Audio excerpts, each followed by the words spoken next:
In this demo, you will learn how to register your personal device with Active Directory using Workplace Join. Device registration makes user devices known to IT, which makes it possible for users to access corporate resources that would otherwise not be available from their own devices. Let's start by trying to gain access to our corporate SharePoint site. You'll be prompted for your corporate credentials, so go ahead and enter your username and password. Authentication is complete, but that's not enough to access the site. The portal has been configured to require more than just your username and password. It also requires you to register your device. As you can see, you would use the modern control panel for Windows 8.1. On iOS, just follow the web link to complete the registration. So let's go back to the Start screen. Swipe in from the side. Keep in mind, we are showing this on Windows, but iOS and Samsung Knox devices can perform similar tasks. Open PC Settings. Next, select Network, and then Workplace. Now you can complete the Workplace Join by simply entering your user credentials and clicking the Join button.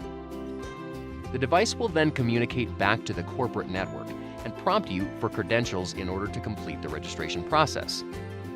Say your company has also configured an additional level of authentication, multi-factor authentication. This requires two forms of verification. Once you have completed multi-factor authentication, your registration will be completed. Now let's try to access that resource again. Enter your credentials. Your registration is now complete, which means a certification will be installed onto your device, and a record will be created in Active Directory that maps your username and certificate thumbprint. You now have access to the resources you need. Workplace Join provides basic access to company resources, but Enrollment to Management provides even more options for users and for IT. If you are an end user and you just joined the workplace, you can easily enroll your device for management. And you can do it in the same location where you joined the workplace. Just enter your corporate credentials. That's it. Your device is now enrolled for management. In the background, Microsoft Intune will install the Company Portal app, which includes a curated list of corporate apps for end users to choose from. Once the Company Portal is installed, end users can get started installing and using their company apps. As an end user, go ahead and enter the same corporate credentials you used earlier to enroll your device for management. This will grant you access to the Company Portal.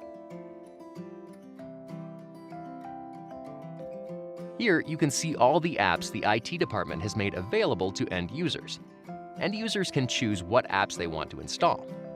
The Company Portal can provide apps that are installed directly on end user devices.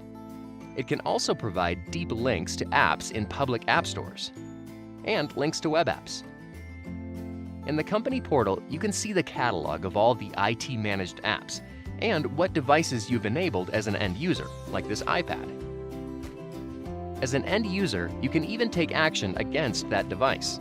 For example, if the iPad is lost, you can reset it from any of your other devices. Well, that wraps things up.